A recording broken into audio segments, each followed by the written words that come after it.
baay'ee gaariidha. Ani kan hin baradhes deebi'ee kan hin hojjedhes Jibaatinaa Maccaa keessattidha. Directorni achi nama Oromaati. Nuun afaan kana warra dubbatu ta'ee waan argeefi baay'ee nutti hin gammanne. Uummata kallachuma baheetu mana barumsaa keessatti mooraa mana barumsaa keessatti afaan Oromoo dubbachuu hin dandeessan nuun jedhe. Manni barumsaa naannoo sana keessatti akka inni babal'atu the first junior school natu deemee banee Sayyoo kan jedhamutti ijoolleen calqabaa high school irra darbanii university attendii godhan ijoollee kooti. Ijoolleen ittiin jalqabsiisedha.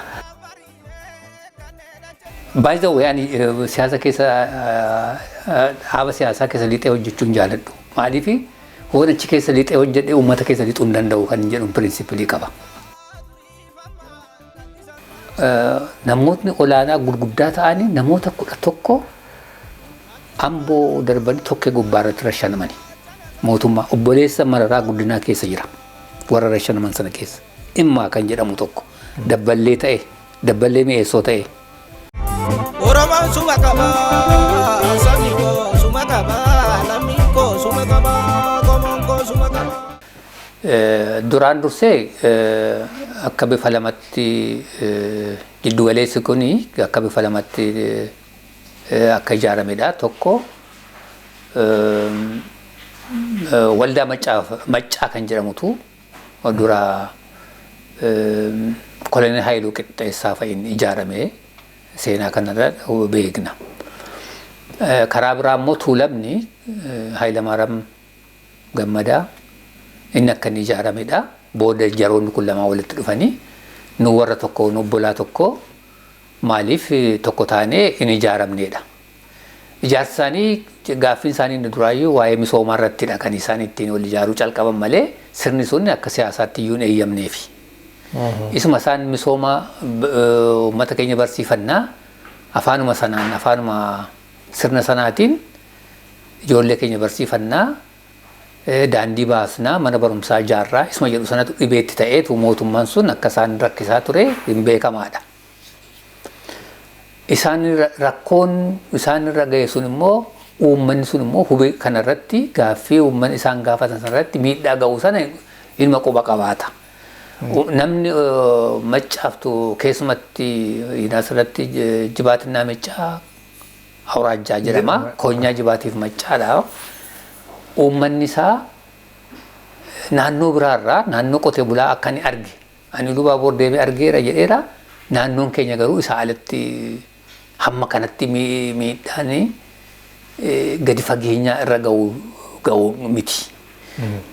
Kan irra ga'u sirni sun akka jirutti ta'ee sirna abbaa lafaa warumti abbumti waanii sun abbaa lafaa jedhamanii kan waamamanii fi sirna sana keessatti ijaaramanii kan jiran malee lachuu wal gita wal faana jiran malee isaan sun guutuu olaantummaa godhanii kan irratti dagaaganii jiran miti. Dhugaa Rabbii olaalleef. Sirni sun immoo eenyummaa sana akka ibsanne waan hacuucuuf warri dammaqina kana immoo qaban sun immoo sirnuma kanarra dura dhaabbachuudhaaf waan kutatanii ka'anii fi sana jidduutti durumaan dursee wal'aansoon warri gujjira ture. Sun barattoota keessattis calaqqisaa kan dhufedha.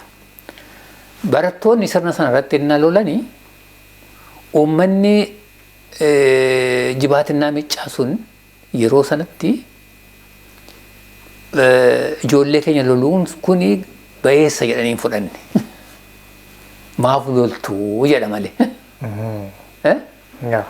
Maaf loltuu ijoollee keenyatti maaliif buutuu jedha malee ijoolleen keenya balleessituudha jedheen fudhanne.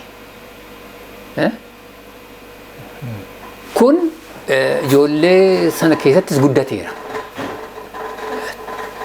ciminni sun keetti guddate hamma barbaadan achi keetti socho'uun akka barbaadan dhiituun ni jira. Yoo jedhanis immoo qabsoon achi keetti godhamu baay'ee isaanii olitti ta'aa kan dhufedha.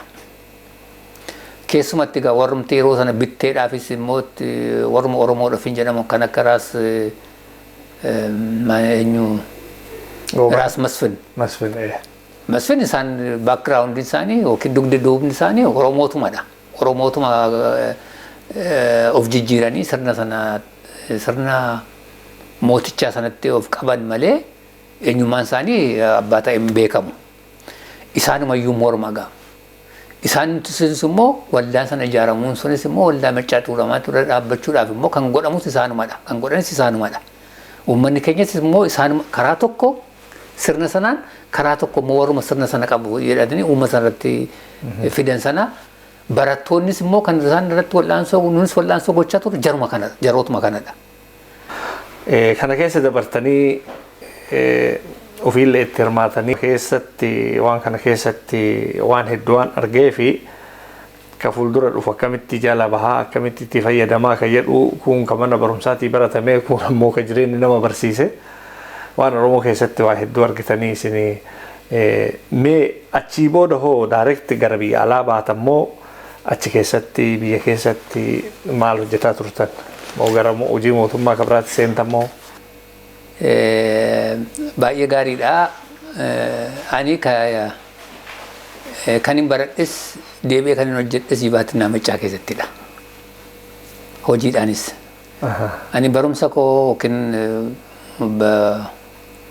barnoota barsiisummaarraa ennaan fixee ramadames achuma Jibaatinaa Maccaatti akka carraan achitti carraan qaqqabee achuman gahe. Barsiisaadhaanis achuman ture. Barsiisummaadhaanii aanolee Jibaatinaa Maccaa hedduu keessatti hojjedheera. Barsiisummaadhaan. Dursee ennaan kolleejiidhaan naan bahee achi barsiisummaan ramadamus achuman dhaqee wanni yeroo duula sana na keessa jiruu fi waan achirratti arge sun iddanii Lubbaaboor deemee uummata Lubbaaboor argee akkaataa inni ture sana iddan argee booddee baay'ee na keessatti guddate.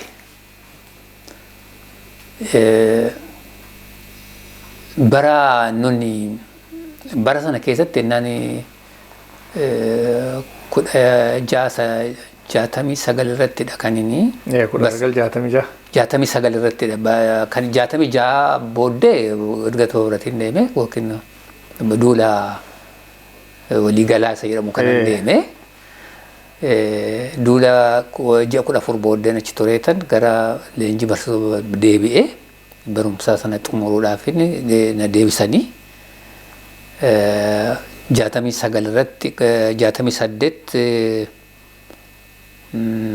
ji'a eebila keessa naa gallu caamsaa booddee gara barumsaatti deebi'ee yeroo sanatti barsiisonni baay'ee barbaachisaa ta'anii fi 1969tti bahee ramadamee Jibaatinaa Maccaa dhaqe. Jibaatinaa Maccaa dhaqee mana barumsaa tokko naqu mana barumsaa sana keessaa akka tasaa ijoollee 3 taaneetu ijoolluma Oromooti iddoo tokkotti ramadamnee deemne. Barsiisonni? Xuqurincinii kan jedhamu beektaa ta'e Bolaa kan jedhamutti deeme. Direktarri achi nama Oromaati.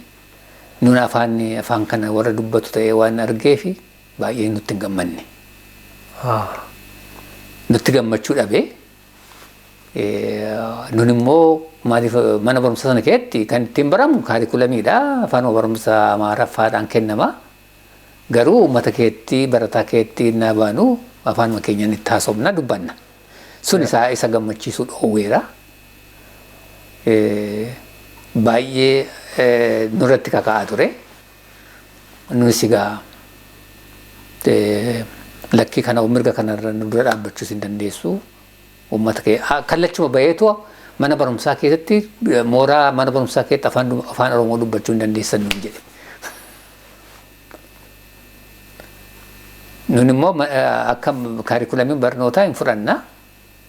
Kaarikulamiin barnootaatiin afaan ittiin kennamuun hin barsiifna. Garuu mooraa sana keessatti uummata keenya keessatti afaan kana dubbachuun mirga keenyadha. Mirga dhalootaati jenneetu qabsoofne. Sun hundumtuu lola guddaa kaase. Amma sadarkaa Jibaatinaa Meeccaatti lolli sun ka'ee sochii baay'eetu ture. Booda namichi sun iyyuu bakka sana akka ka'u godhamee dubbiin kun nun qoratanii nun balleessaa yakka biraa waan hojjenne hin qabnu.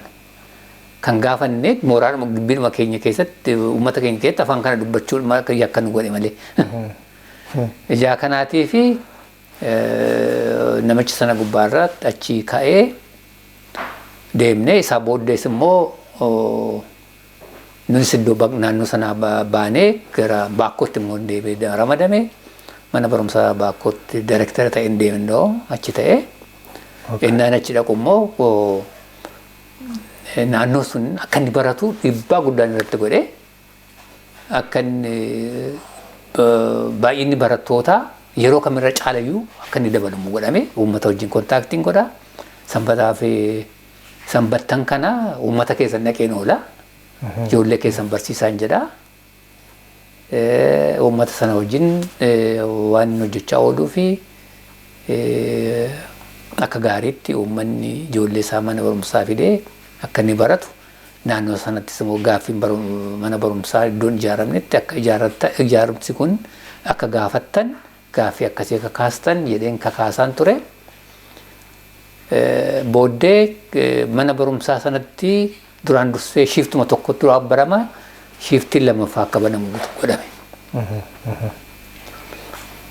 Amma achi immoo booddee sun akka mana barumsaa sanatti baalii waan guddaa akka hojjedhe biyya naannoo waggaa tokko walakkaa booda gara daannootti immoo akka jijjiirame uummanni daannoo akka inni hin baranne mana barumsaa dhaquu hin jaallatu hin barre sanaaf gahee hojjetadhanii achitti na jijjiirani.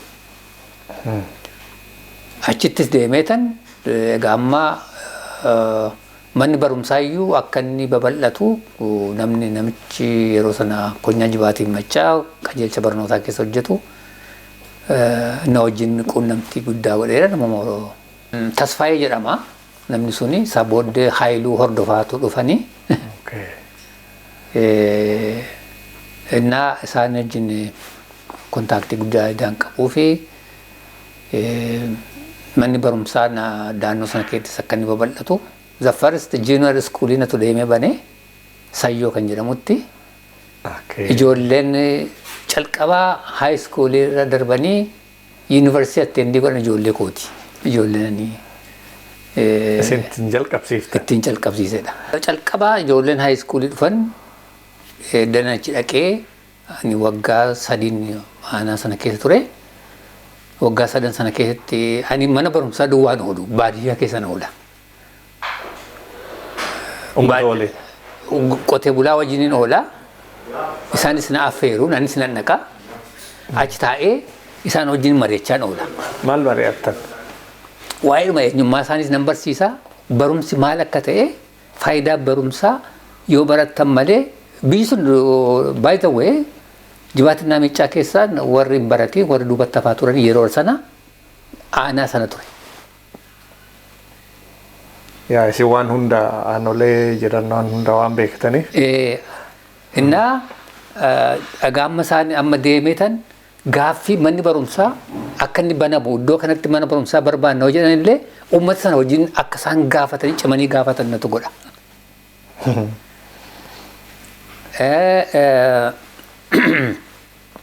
Akkas jedhaa gaafadha akkatti dhiyaadha. Achi booddee egaa waggaa sadii booddee dan hojjedhee booddee actually namoonni warri siyaasa hojjetan illee na hawwatu turani. Yeroo sana keessatti Fakkeenyaaf amma yeroo by the way ani siyaasa keessa dhaaba siyaasaa keessa lixee hojjechuun jaaladhu. Maaliif waan achi keessa lixee hojjedhee uummata keessa lixuu hin danda'u kan jedhu pirinsipilii qaba. Bilisa ta'e waan hojjedhee dhaabaa sana jibba qofaa yoo hin ta'in waan achi keessa seenee uummata kana tajaajiluu hin danda'u gara tokkotti nafaa kan jedhu of harkaa qaba. Innaa waa'ee jibaatinaa mechaa bu'aa baay'eetu na harka jira. Miidhamni isaan irra ga'anis miidhama sanarraas akka isaan ba'anis kontribuushinii guddaa irratti hojjedheera.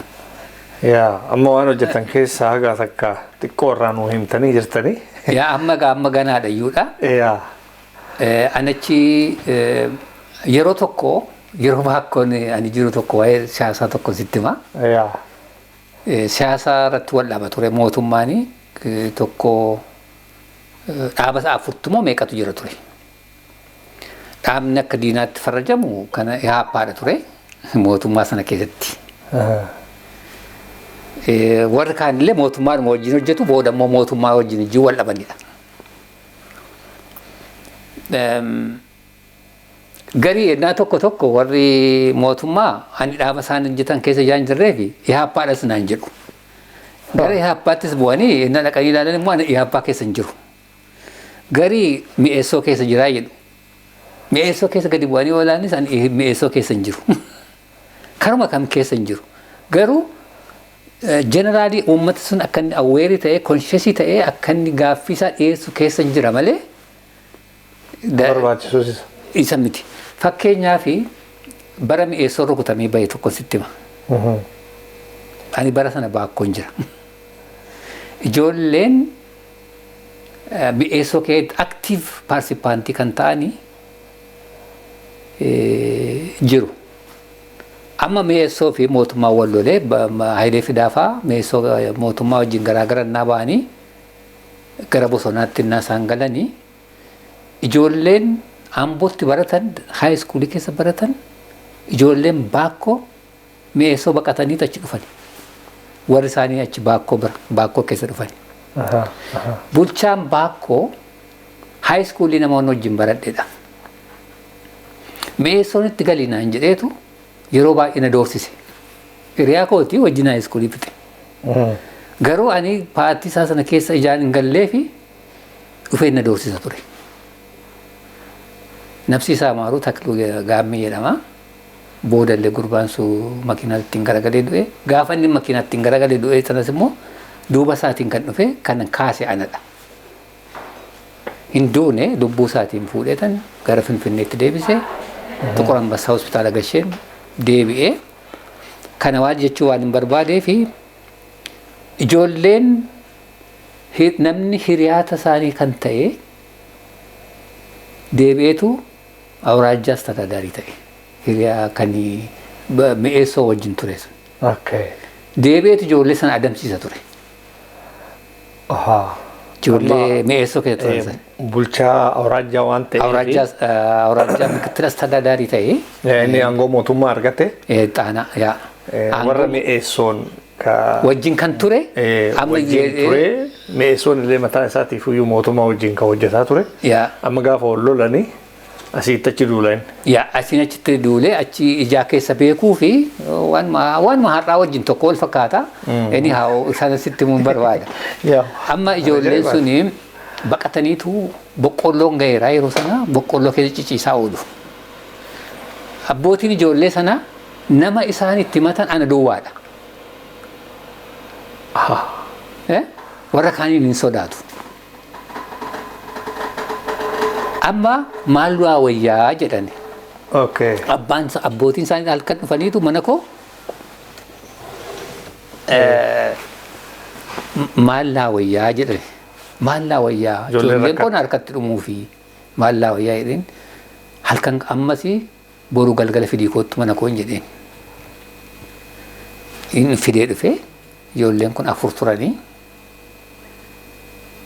ijoolleen jedhe eessattoo deemtanii hin baatanii jedheen sin ajjeesu hin duutu malee homaa qabsoo kana mo'attanii yoo kaayyoo qabaattani qabsoon kun sin keessaa turu amma harka kennaa hin jedhin karaa nagaati. Harka kennaa kennitan immoo callettanii goodaa dhumatti harka hin kenninaa hin jedhin. Dhokadhaa deemaati namicha isaa amma bulchaa konyaa ta'e san yoo sin arge si ajjeesisa. Lafa jala deemaati halkan deemaati guyyaa dhokadhaati halkan deemaati bira dhaqaa hin jedhin. Waajjira isaatti dhaqaa seenaa hin jedhin. Hee jedhan akkasii kanaan gaditti maaf duutu garuu qabsoo keessan immoo fudhadhaa seenaa. Kaayyoo keessan fudhadhaati seenaa. Yoo kanaan gadi akkasumatti du'uun keessa maaliif oola? Oromoof sin oolu, siiniifis sin oolu. Yeroo sanitti qaamni yookiin hidhatee ala bahee itti makamanii isaan waliin duuluu danda'an waliin ittisuu danda'an hin jiru. Hin jiru. Ijaa kanaati ijoolleen kun du'u malee maaliif seete amma quba qabda'oo ta'ee namootni olaanaa gurguddaa ta'anii namoota 11 amboo darbanii tokkee gubbaarratti rashanamanii mootummaa obboleessa Mararaa Guddinaa keessa jira warra rashanaman sana keessa immaa kan jedhamu tokko dabballee ta'e dabballee mi'eessoo ta'e isaan kaan ministeera turani ministeera barnootaa ture tokko immoo dubartiidha ministeera hawaasummaa turte isaan kun Oromoodha tokkee gubbaarratti dhaqanii rashanamanii natiin jaroonni sun hin du'an malee fuulduratti qabsoo sana waan of harkaa qaban sana galmaan gaachuu hin dandeenye. The same time ijoolleen kun gaafa na bira dhufanii akka taatu kan alatti carraan qabdani qabsoo san keessa fudhaati seenaan jedheen. Baay'ee maal godharree isaa? Inni dhaqanii gaafa dhaqu namichi dingata ka'ee dhufeet akkuma inni dogoggorree kunoo dogoggora keenyarraa deebineerraa jedhaniitu dhaqaniitti of kennani. Gaafa itti kennaniitu welkaam jedhee fudhateetu bariitu isaa dabballee isaan godhe.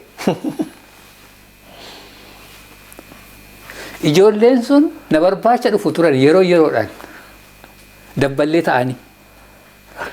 Isaa booddee ani daannoon ture daannootti dandeeme booddeeyyuu isaan dabballee olaanaa ta'aniitu hojjetu turani. Maal fayyadan garuu amma isaan eega dabballee ta'anii deebi'anii? Sirna sana mootummaa sana akka mootummaa sanatti faana jiru.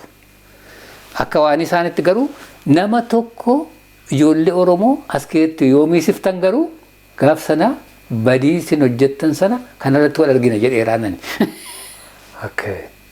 Siifaa galu. Isaan ittiin bu'ani yoo dhufan illee anaan mari'atu iddoo aanaan ani jiru sana keessatti. Namni naannoo sana keessa jiru kabareejii koo keessa jira malee kabareejii siyaasaa harka hin jiru. Maaliif waan barachuu barbaadu sana barata waan gaaffii inni gaafatu sana gaafata. Kanaan ture amma gaafa kaan waldaa dargaggootaa keessatti akkan filamee waldaa dargaggootaa akkan ta'u kan Jibaatinaa Meeccaa na barbaacha dhufanii na gaafatanii hin ta'uun jedhe morma koo cita malee hin ta'uun jedhe.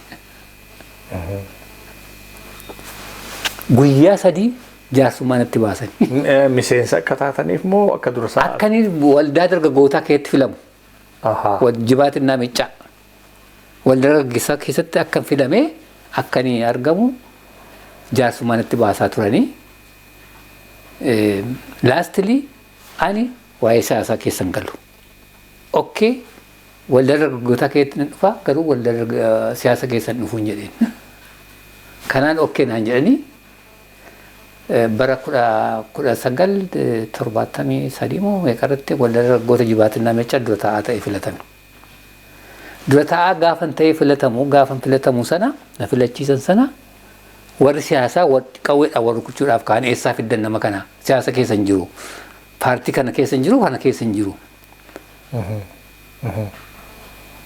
Jedhanii lola guddaa halkan guutuu wal lolaa bulanii booddee oduun nageenya noo akkas taanaan hin barbaadu jedheetan. Ofumaayyuu hin barbaadu jetta? Ofumaayyuu hin barbaadu jedhee hin barbaadde malee jedhanii booddee deebi'anii araaramanii anaan achitti na fidanii waldaa dargaggootaa ta'e. Waa tokko sitti hima. Har'a warri siyaasaa bakka bu'ummaa uummata isaanii hin qaban. Aangummaa barbaadu malee. Siyaasa wajjin uummata wajjin tokko walitti hin dhufani. Maaliifi uummata isaanii gadi bu'anii rakkoo uummata isaanii sana keessa seenanii waan uummanni isaanii jedhu sana hin kaasan. Aangoo sana argatanii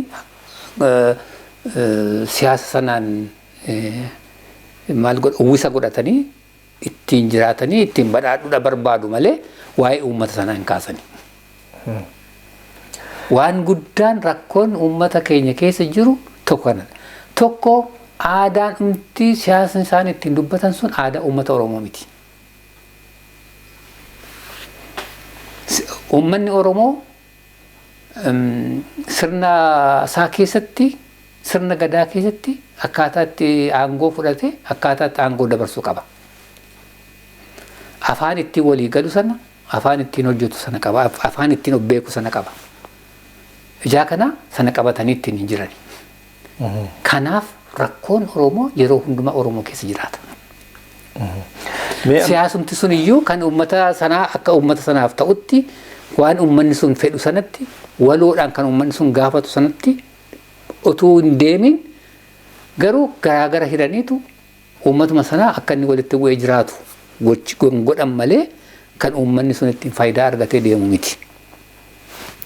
Egaa booda waa'ee dargaggootaatti sitti dhufaa gaaffii yoo qabaatte.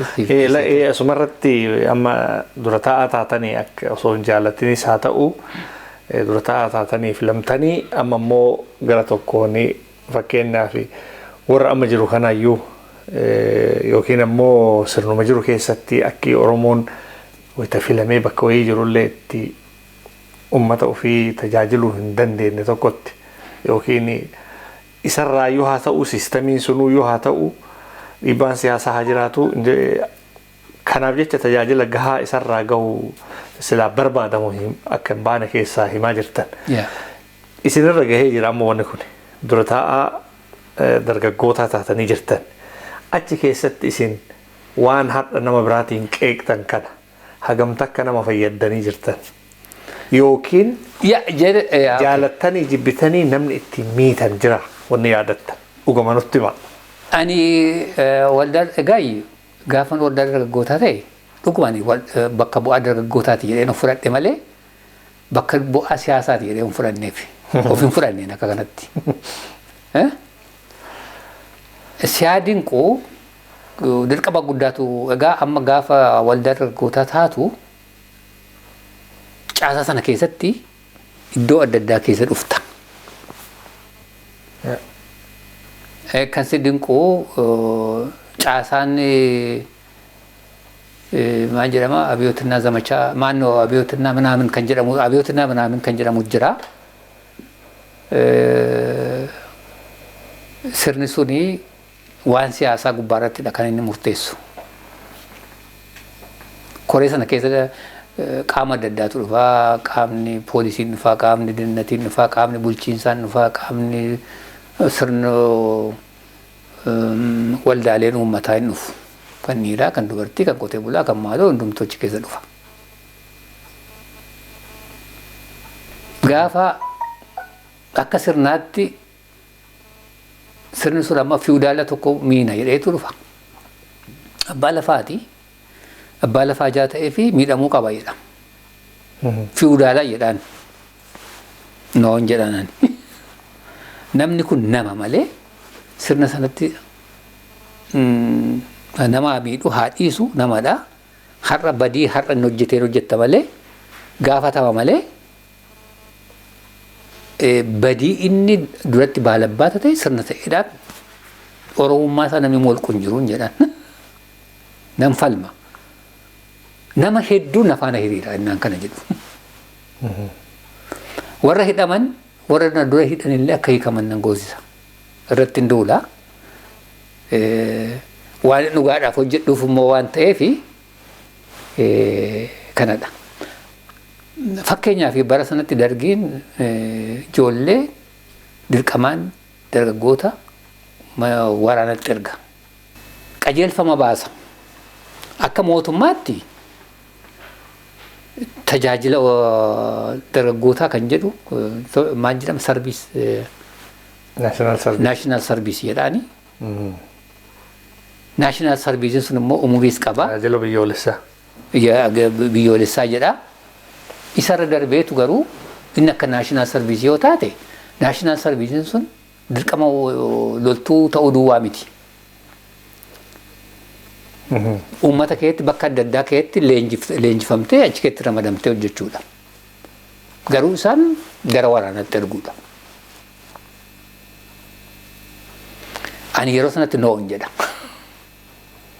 Yeroo akka tokko amma warra immoo bara sana immoo dirqamatu jira. Dirqama akka uummataattis immoo hin deema jedha. Dirqama sana immoo innaa jedhu labsii tokko baasa. Wajjin waa lama wal bira fideetu baasa. Fedhiidhaan fedhii godhatee jedha. Garuu fedhii dargaggeessaan hin eegamu. Dirqamadhaa hin deemta jedha. Koree sana keessatti nan naqa. Ani immoo noon jedhaan. Maaliif? Fakkeenyaaf amma yeroo sanatti paartii isa paakoo kan jedhu jira. Isa paadura isa paakootu jira ture. Dhimma dargaggootaa kan jedhu paartii sana keessa jira. Dhimma dargaggoota caasaan sun isa wajjin naquun namsiisa. Maal jedhaa? Dargaggooti deema qabaa jennaan jedha. Dargaggeessi akka dirqama biyyaatti deemuu hin danda'a. Fedhiidha isa jedhu sana fedhiin sun guutamuu qabaa jedhan. Maaliif jedha? Kana jechuun dandeessuudha. No, asirratti qajeelfamni jira. Qajeelfama sanatti fayyadamuu qaba malee qajeelfama kana alatti deemuu dirqameen deemuu jedha. Waan quunnameen sitti hima. Isa isin gaafachuu barbaadde. Because kuni ana isaan wajjin yeroo hundumaa loladhaan. Aniif isaan loladha. Loluma keessan oola. Amma paartii sana keessatti nama akkasiiti waan nu dura dhaabbatu malee nama nuuf qajeelu miti naan jedhu. akkamiin miidhaa isinirra geessuu dhaban silaa. Yaa amma gaa waan tokkotu jira waan isaan rakkatan tokko jira uummatni waan ani jedhu sana hordofa. Uummanni waan ani jedhu sana ijaa beekuu fi yoo kallacha natti bu'anii uummata sanatu ka'a.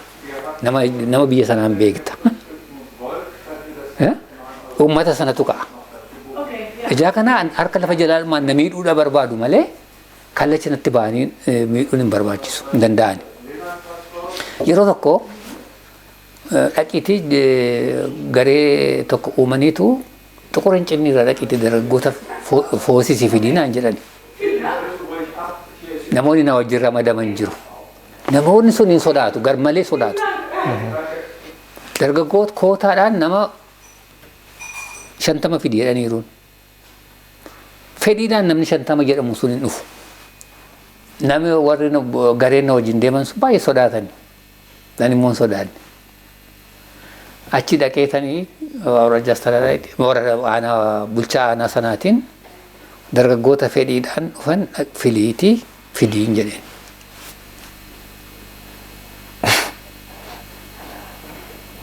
Kootu uummata irratti baay'eetii dubbadhu naan jedhe. Situ bulcha malee ana miti waradaa kana kan bulchuun jedheen. Ijaa kana dirqama alatti dargaggoota ofiddee nan deebisan jedheen. Dirqamaan ofidde. Hin rakkate. As jedhaa achi jedhaa hin baasee uummata fedhii keessanii jennaan namni tokko dhabame. Booda rakkatee nama 6 argate. 50 moo meeqatu kennameefi kootaan. Fiddeen jedhee gaadhan jedheen. Fedhiidhaan kan argachuun kee baay'ee dinqisiisaadhaan jedheen nama 6 fuudhee deeme. Jibaatiin namichaatti. Nama 6 fuudhee naan deemu maraatani. Tamitti kana duwwaa fedhiidha. Qajeelfamadha. Ijaa kana amma dargaggoon xuqurichi maannoo gindabarattirraa jalduurraa calleerraa eessarraa guuramanii dirqamanaan mana barumsaa galmis jira galma sanatti fidanii naqaniiru. Galma sanaa isaan naqanii barsiisuu dhaqnaan ijoolleen lolatti kaaste. Ari'atani. Amma achitti na erganii akka ijoolleen na reebduuf akka ijoolleen lola natti kaaste na reebduuf achitti na ergani. Halkan keessa dhaqiitti barsiisii. Poolisii tokko wajjin. Poolisichi acha akkamitti deemnaa achi ijoolleen nu fixxiinaan jedhe. Maaliif hin jedheen? Maaliif na fixxiin jedheen? Innaa ka'eetan ijoolletti dubbanni ijoollee mana guutaniiru kaan injiraayeera kaan maal ta'eera wacuu maal jedhu waan attentionii hin qabani. Galma keessa isaan jidduu kutee baheetan waltajjiitti bahe. Waltajjiitti baheetan homaa sitti dubbanne minjaala irratti baheetan. Ijoollee wacce kun addunyaa miti iyyuu jedhu. Karaa kam dhufe argitaniittu amma hundumtuu wal tuqaniitu callisaniitu ijoollee na dubbisuu barbaaddan na dubbisaayyuu hin jedheen. Amma ijoolleen sun cal jedhanii na dubbisan. Amma na dubbisuus akkaataatti dubbatan namnaani eenyu warri fedhiidhaan duuluu barbaaddan eenyudha immoo kan dirqamaan dhuftan. Warri dirqamaan dhuftan natti madda nan dhoksiina. Warri karaa kootti ani bakka bu'aa keessan karaa kootti dirqamaan dhuftan taanaan bu'aan dirqamaan dhuftan hin eeyyamu hin jedheen. Fedhiidhaan warri hin deemne jettan immoo mirga keessani hin dandeessu. Ijaa kanaatiif natti maddaan jedheen. Kanuma duwwaan dubbadhe. Poolisichi ala dhaabbateetu duuba dhaabbateetu na ilaala maskootiidhaan akkas jedheetu. Amma ijoolleen warri dirqamaan dhufanis warri maal jedhanis ka'aniitu tokko tokkoon dubbachuutti ka'an. Catteedhanii wal dhaggeeffatanii. Isaa booddee amma ijoollee warri dirqamaan dhufneedhaan sunis ofitti waan natti fakkaata akka sodaa duula dabeettiitti namni ilaala jedhanii natti fakkaata dubbachuu sodaatan. Ani garuu galaa jechuudhaan barbaade. Sii galee? Akkanatti akka isaan ba'an hin barbaade. Amma isaan akka kanatti of ibsuu dadhaban. Okay, hinduutu taanaan mirga keessani. Ammas immoo booda rakkoon tokko yoo mamiin tokko dhalattanii rakkattanii amma himachuu yoo dadhabdan dhimma keessani. Ijaa kanaatiif akka kanatti jedheetan itti himee booddee ijoollee lama moo sadii duwwaadha kan hin galla jedhan galaa hin jedheen kottaan jedheen fuudheen deeme. Fuudhee dhaqeetan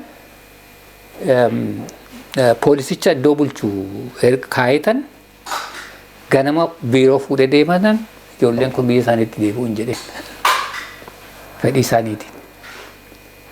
Namni tokko biraan gahu dhiibba kakaksanii galani. Warri kun hin dhageenye. Warri kaan hin deemne jedhanii deeman maaltu isaanii hin deeman jedhu. Lakki warri mootummaa akka kun ta'e. Amma isaan waan godhan dhabanii argite.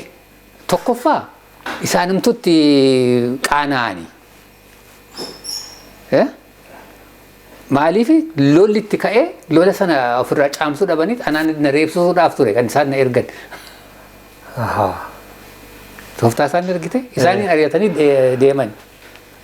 Ani garuu ijoollee sana akka kanatti na gaggeessanii warri deemaa jedhan sun duwwaatu qe'ee isaaniitti akka dacha'an ta'ee ijoollee sadii duwwaatu deebi'e amma sana keessa.